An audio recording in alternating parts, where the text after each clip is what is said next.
പ്രതീക്ഷിക്കുന്നത് എന്ന് ആങ്കറൊക്കെ പറയുമ്പോൾ ആ കുഞ്ഞ് വളരെ മെച്ചുവേർഡായിട്ട് അപ്പോൾ എന്തോ പറഞ്ഞ് പഠിപ്പിച്ചതുപോലെ അതിങ്ങനെ പറയുകയാണ്. അതൊക്കെ നിങ്ങളുടെ തോന്നലാണ്. ഞങ്ങളിപ്പം വളരെ അപ്ഡേറ്റഡ് ആയിട്ടുള്ള ഒരു തലമുറയാണ്. ഞങ്ങളിൽ നിന്ന് നിങ്ങളിങ്ങനെ ഓവർ ക്യൂട്ട്നെസ് മാത്രം പ്രതീക്ഷിച്ചാൽ പോരാ. ഞങ്ങൾക്ക് കാര്യങ്ങളൊക്കെ അറിയാം.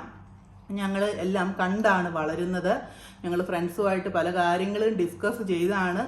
ഞങ്ങൾക്ക് അതുകൊണ്ട് കാര്യങ്ങളൊക്കെ അറിയാം എന്നൊക്കെ വളരെ മെച്ചുവേർഡായിട്ട് ആ കൊച്ച് സംസാരിക്കുന്നു. ആ ഒരു ഇൻ്റർവ്യൂ മാത്രമല്ല, പല ഇൻ്റർവ്യൂവിലും അത് എടുത്തു നോക്കുവാണ് എങ്കിൽ അത് അതുപോലാണ് സംസാരിക്കുന്നത്. അപ്പം ഇത് കഴിഞ്ഞിട്ട് അപ്പം നമ്മൾ വിചാരിക്കും ആ കുഞ്ഞിനെ ഇതൊക്കെ പറഞ്ഞ് പഠിപ്പിച്ച് പ്രസംഗമൊക്കെ പഠിക്കുന്ന കണക്ക് അത് പഠിച്ചിട്ടായിരിക്കുന്നു. പക്ഷേ നിങ്ങൾ അതിൻ്റെ ഒരു അച്ഛൻ അതുപോലെ തന്നെ, കാരണം അത് ഒരുപാട് ഇതിന് ശേഷം ആൾക്കാർ അതിനെ എടുത്തിട്ടങ്ങ് മെതിക്കുകയായിരുന്നു. കാരണം ഈ പ്രായത്തിൽ ഇങ്ങനെ മെച്ചുവേർഡായിട്ട് എന്തിനു സംസാരിക്കുന്നു